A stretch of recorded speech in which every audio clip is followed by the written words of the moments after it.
Bonjour à tous. Alors aujourd'hui, on voulait vous montrer un petit peu les différentes brosses qu'on peut utiliser quand on veut justement bien nettoyer ses jantes. Alors, on va retrouver les indispensables qui sont les pinceaux avec de différentes tailles. On va retrouver la plus petite de la gamme qui est la brosse S, Small, hein, qui va nous permettre effectivement d'aller nettoyer à certains endroits qui peuvent être difficiles. Bien sûr, on peut les utiliser, c'est pas que pour les jantes, hein. On va pouvoir les utiliser pour aller chercher le nettoyage au niveau des moteurs, même si on a besoin au niveau des intérieurs de porte. Et également, s'il y a besoin, on peut en destiner une pour tout ce qui est intérieur de véhicule. Là, on a du mal à aller nettoyer des aérateurs, les jonctions de pare-brise et autres. On va retrouver ensuite un modèle un petit peu plus grand qui s'appelle la L, tout simplement, qui commence à être assez connu. Voilà, quand on a besoin de pouvoir passer sur certaines jantes où on n'a pas beaucoup de place au niveau de l'étrier, on peut utiliser ce type de brosse. Les petites subtilités quand même, c'est de retrouver ce fameux grip qui rend très confortable l'utilisation de la brosse. Donc voilà pour le petit détail. Bien sûr, chaque brosse ne contient pas de partie métallique ou autre, donc ça nous permet de pouvoir travailler en totale sécurité. On va retrouver également une brosse qui est assez sympathique, qui est une brosse coudée, qui nous permet, donc qui s'appelle la CM45, qui va permettre de pouvoir aller travailler à l'arrière des bâtons au niveau des étriers.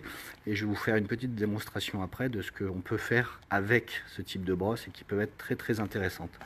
On va retrouver également un format mouse costaud, hein, la XL, qui va nous permettre effectivement de travailler. Donc ça va être le cas ici, quand on a vraiment de l'espace entre l'étrier et l'intérieur de la jante, et qui nous permet de pouvoir aller nettoyer sans aucun souci l'intérieur des jantes, mais également on peut les utiliser pour aller chercher le nettoyage des passages de roues. Puisqu'encore une fois, hein, ce ne sont pas des brosses qui sont exclusivement dédiées aux jantes, on peut les utiliser dans plein d'autres occasions.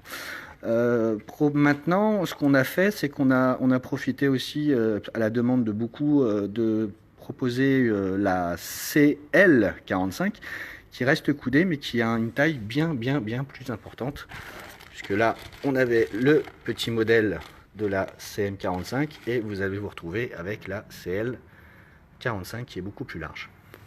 Et puis dans quelques temps, ça avait été demandé aussi, on va passer sur ce type de produit qui nous permet effectivement de faire d'autres choses, puisque l'intérêt c'est de pouvoir tout simplement la fixer sur une perceuse, bon, idéalement sur batterie, hein, pour aller faire encore du nettoyage pour tout ce qui est passage de roue. Et en fait, ce n'est ni plus ni moins que la XL qui est mise sur un tube avec des petites bagues, puisqu'en fait vous allez pouvoir tenir cette partie là pour pouvoir avoir un excellent contrôle, puisque cette partie là tourne grâce à des systèmes de bagues que vous retrouvez de chaque côté en téflon. Voilà, donc ça va venir. Ce qu'on va faire, c'est que je vais vous montrer aussi pourquoi ça peut être intéressant de travailler avec des brosses qui sont en microfibre et pas avec des fils nylon. Donc on va essayer de vous montrer ça tout de suite en action. Voilà. Ça. Alors, on va reprendre toujours pareil, donc là on va se retrouver avec la XL. On va utiliser la CM45 et puis on va utiliser un petit pinceau. Donc l'intérêt là, tout simplement, ça va être de pulvériser sur la jante. Alors idéalement, c'est de commencer avec un nettoyant jante comme le P7. Là pour le coup de la gamme Pro qui a été dilué à 10%, qui nous permet quand même de pouvoir retirer le plus gros. Donc certains préfèrent travailler sans action mécanique, mais il est évident que dès qu'on va rajouter une petite action mécanique, on va pouvoir le voir assez rapidement. Ça aide forcément au nettoyage. Donc là on peut travailler sans problème avec un pinceau. Donc voilà pour vous montrer. Mais effectivement, pour ceux qui veulent moins s'embêter, on peut utiliser directement un décontaminant ferreux qui a une force de nettoyage intéressante, ce qui est le cas de l'Iron 7 par exemple. Voilà. Mais ce n'est ce n'est pas une option, qu'on peut toujours venir aider le nettoyage avec un pinceau. Donc là, théoriquement, avec le temps, il devrait pouvoir changer de couleur si on est en présence de particules ferreuses. Mais ce n'était pas forcément ça que je voulais vraiment vous montrer. Donc je vais vous montrer aussi, surtout, c'est l'intérêt d'avoir ce genre de brosse, contrairement à d'autres. On va s'amuser à prendre une feuille. On va regarder, on va bien tremper la brosse pour qu'il y ait du produit. On va même en profiter pour venir imbiber. Ça, c'est quand même un gros avantage, hein, pouvoir venir imbiber un peu de produit sur la brosse. D'ailleurs, là, on peut s'apercevoir que la décontamination ferreuse commence à se faire, puisqu'on retrouve bien sûr le changement de couleur. Donc là, l'intérêt, c'est qu'on peut en mettre effectivement sur la brosse. Et l'un des gros points forts, c'est que on peut s'amuser à faire ça. Hein, on y va, hein, on frotte. Hein.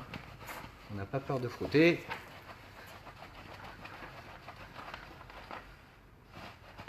On peut frotter, on peut même frotter là. On va bien frotter sur ces endroits-là. Et on va se retrouver avec une feuille qui est assez sympa.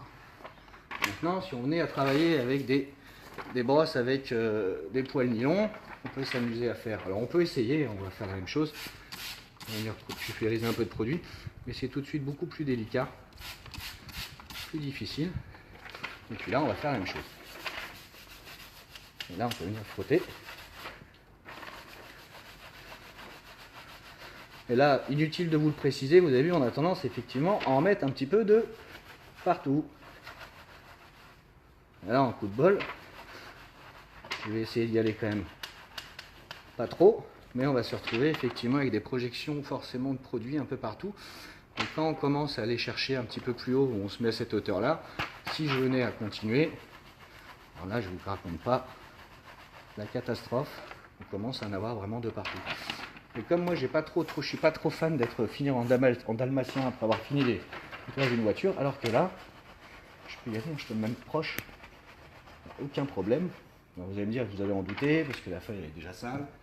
On va en prendre une deuxième. On va même prendre le risque de la replonger dans de l'eau pour qu'il y ait bien beaucoup d'eau.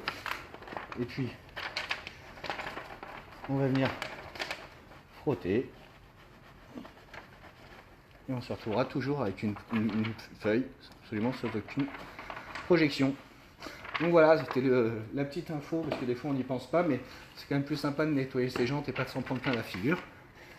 Et accessoirement, le gros détail, l'importance qu'on va retrouver entre une brosse en poil nylon, c'est qu'effectivement, on n'a pas d'effet ressort. C'est ce qui nous explique qu'on ne se transforme pas, qu'il y ait de partout de saleté. Mais c'est surtout, c'est que sur les nouvelles jantes qui ont des vernis très fragiles, ça, on ne provoquera jamais de micro-rayures. On n'a aucune rayure avec ce type de produit en microfibre. On en aura effectivement avec des produits comme cela, où des fois, même quand vous commencez à perdre l'embout, ça commence à devenir compliqué, parce que là, on est vraiment en présence d'une vraie partie métallique. Donc, pas très sympa, si on veut faire du travail propre. Alors là, l'autre chose que je voulais vous montrer, parce que je ne veux pas vous montrer comment on nettoie une jante, hein, vous le savez déjà, c'est que l'intérêt de ces brosses-là, c'est qu'on va pouvoir faire quand même pas mal de choses intéressantes. Le but qu'elles soient coudées, c'est pour aller chercher le nettoyage des étriers, c'est qu'elle peut passer effectivement partout, et surtout l'arrière des jantes. Vous allez me dire, des fois, c'est pas très pratique, parce que l'intérieur de la jante, elle demanderait à être coudée davantage. C'est là où on a quand même choisi des matières qui seront intelligemment pensées, c'est qu'on va pouvoir modifier l'angle de travail de sa brosse pour pouvoir répondre à plus de besoins. C'est simple, je ne vais pas m'embêter. Comme ça, on va regarder comme quoi c'est bien résistant.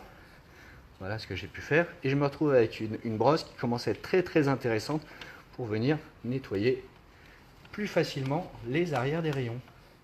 Donc pour ceux qui avaient un doute, je prends ma brosse. J'ai vraiment confiance sans aucun souci. Et voilà, je me retrouve avec une CM 90. Enfin, pas tout à fait 90 degrés, mais presque.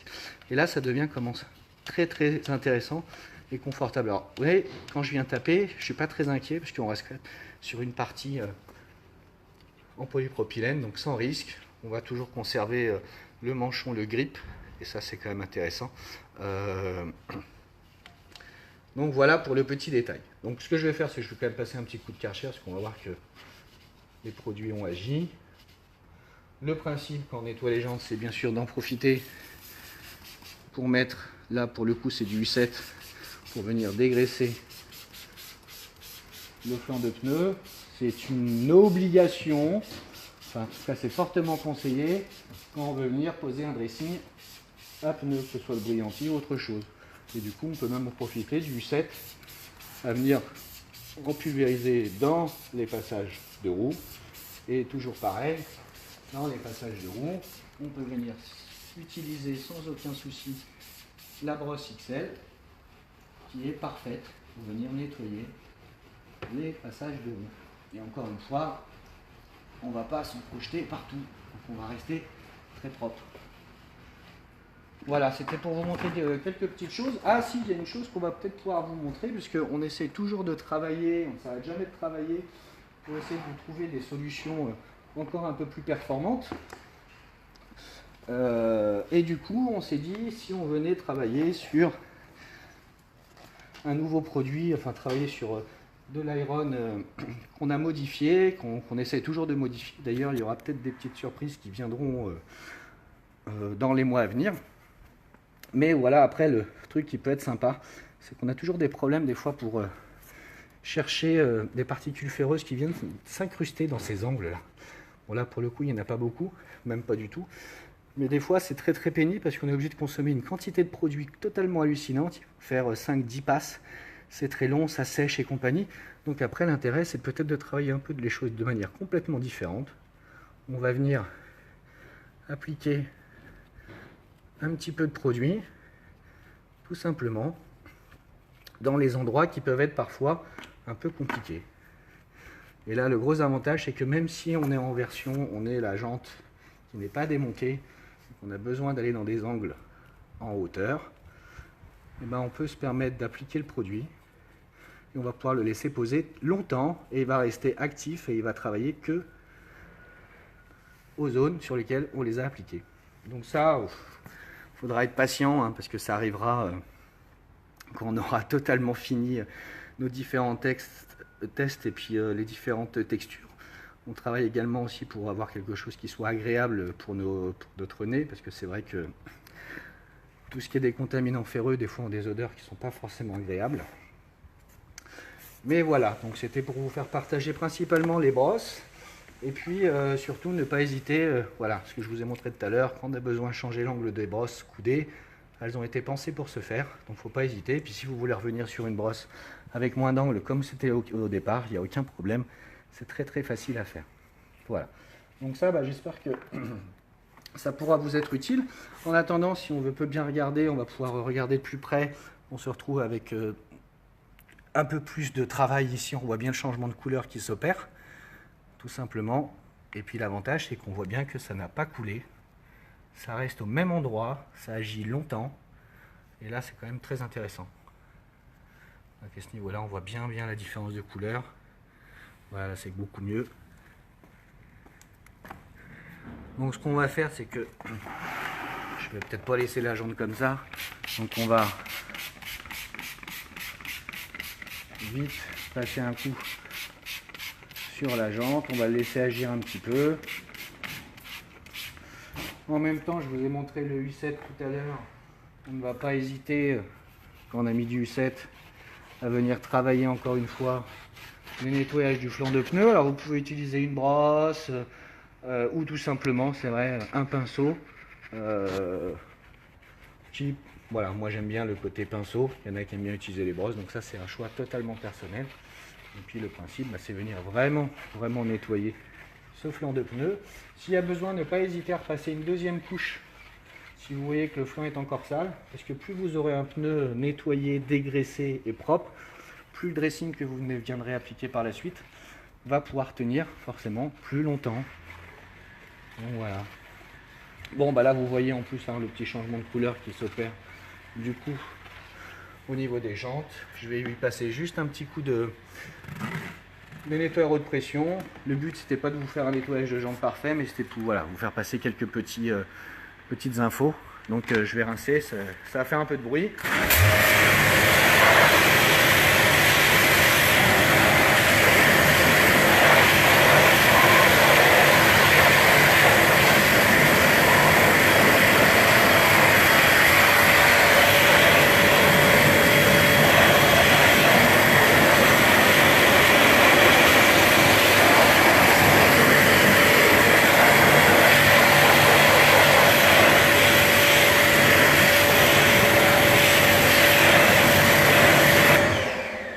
Bon, alors, vous allez me dire que c'est pas si mal que ça, puisqu'on n'a pas fait grand chose, mais voilà. Pour être objectif, l'idéal c'est quand même de rajouter une petite action mécanique. Par exemple, on va bien voir ici qu'il nous reste encore quelques petites traces. Donc avec une petite action mécanique, on aurait pu mieux nettoyer. Sinon, voilà, c'était pour vous montrer que la procédure restera toujours les mêmes. On s'occupe de bien nettoyer sa surface de jante, soit avec un nettoyant jante et ensuite finit par la décontamination ferreuse, ou alors on peut utiliser effectivement uniquement un nettoyant et décontaminant ferreux comme l'Iron 7 quand on n'a pas envie de passer plusieurs étapes. Et puis après, bah voilà, c'était vous montrer l'utilisation des différentes brosses. On pense toujours à bien dégraisser le flanc des pneus. Donc là, on peut même regarder s'il est suffisamment dégraissé. Hein. Le test, il est assez simple. Hein. On va venir pulvériser. On va actionner. Donc on peut toujours, l'avantage, pulvériser un peu sur le pinceau. Et on va venir regarder si, ouais, visiblement, on a quand même un pneu qui est quand même bien plus propre que tout à l'heure, puisqu'on reste sur une mousse qui est très blanche. On va essayer de regarder si on a d'autres endroits où la mousse deviendrait un peu plus marron, mais c'est pas le cas. Donc on est sur un pneu là qui commence à être intéressant, qui est dégraissé. Là on peut bien voir qu'on n'avait pas nettoyé, on n'a pas frotté, et donc sans action mécanique des fois ça va être manquant. Il va falloir effectivement rajouter une petite action mécanique pour aller chercher les petites saletés qui restent. Voilà, donc je vais m'occuper de nettoyer la jante complètement. Et puis j'espère que vous aurez eu quelques infos sur cette petite vidéo. Mais écoutez, je vous souhaite à tous une bonne fin de journée et puis je vous dis à bientôt. Salut!